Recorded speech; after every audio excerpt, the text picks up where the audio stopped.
Hello అందరికీ ఈరోజు వీడియోలో ఏంటంటే మేము M5 మాల్కి వెళ్ళాము. అది ఎలక్ట్రానిక్ సిటీ దగ్గర ఉంటుంది. అక్కడ మేము గేమింగ్ జోన్కి వెళ్ళాము. దీన్ని ఫన్ సిటీ అని కూడా అంటారు.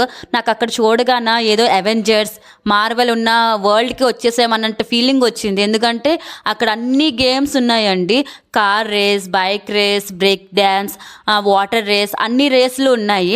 చాలా బాగా ఎంజాయ్ చేస్తారు చిన్నపిల్లలు అయితే. చిన్నపిల్లలే కాదు, పెద్దవాళ్ళు కూడా వచ్చి ఇక్కడ ఆడుకుంటున్నారు. నాకు ఇలాగ ఆడుకుంటే పిల్లలు చాలా ఇష్టం అనమాట. మా వాడు కూడా ట్రైన్ ఎక్కిసి ట్రైన్ తొక్కుతున్నాడండి. ఎంత క్యూట్గా తొక్కుతున్నాడు చూడండి. నాకేమనిపించిందంటే వీకంతా కష్టపడిన వీకెండ్స్ ఇలాగా ఎంజాయ్ చేస్తే ఆ హ్యాపీనెస్ వేరేగా ఉంటుంది. మనము ఎంత కష్టపడినా కూడా ఇలాంటి ప్లేసెస్కి వస్తే వాళ్ళ ఎఫెక్షన్, వాళ్ళ బాండింగ్ కూడా వేరే లెవెల్గా ఉంటుంది. తర్వాత ఒక లోన్లీనెస్ పోతుంది అనమాట. తర్వాత ఫుడ్ కోర్ట్కి వెళ్ళాము. ఫుడ్ కోర్ట్లోన నాకేమనిపించిందంటే జేబు నిండా డబ్బులు ఉంటే హాయిగా తినొచ్చు అనిపించింది అనమాట. చాలా బాగున్నాయి ఫ్రెండ్స్. అవి చూస్తుంటేనే నాకు నోరు ఊరిపోతుంది. అలాగున్నాయి, బయట అలా పెట్టున్నారనమాట చూస్తుంటే.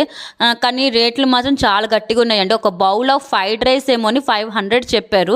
అందుకనే మేము అంతగా చూసాం కానీ అంతగా టేస్ట్ చేయాలనిపించలేదు. తర్వాత స్మూతీస్, డెజర్ట్స్ మాత్రం సూపర్గా ఉన్నాయి. అక్కడ చూస్తుంటేనే నాకు అనిపించింది, తినేయాలనిపించింది అనమాట. కానీ అంత కాస్ట్ మేము బేర్ చేయలేం కాబట్టి తర్వాత బర్గర్ కింగ్లోన మంచి ఆఫర్ పెట్టున్నారు. 2 బర్గర్స్, కొంచెం ఫ్రెంచ్ ఫ్రైస్ ఇచ్చారు. తర్వాత 1 కోక్. ఇవంతా కాంబో 100 రూపీసేనండి. ఇది బర్గర్ మాత్రం చాలా బాగుంది.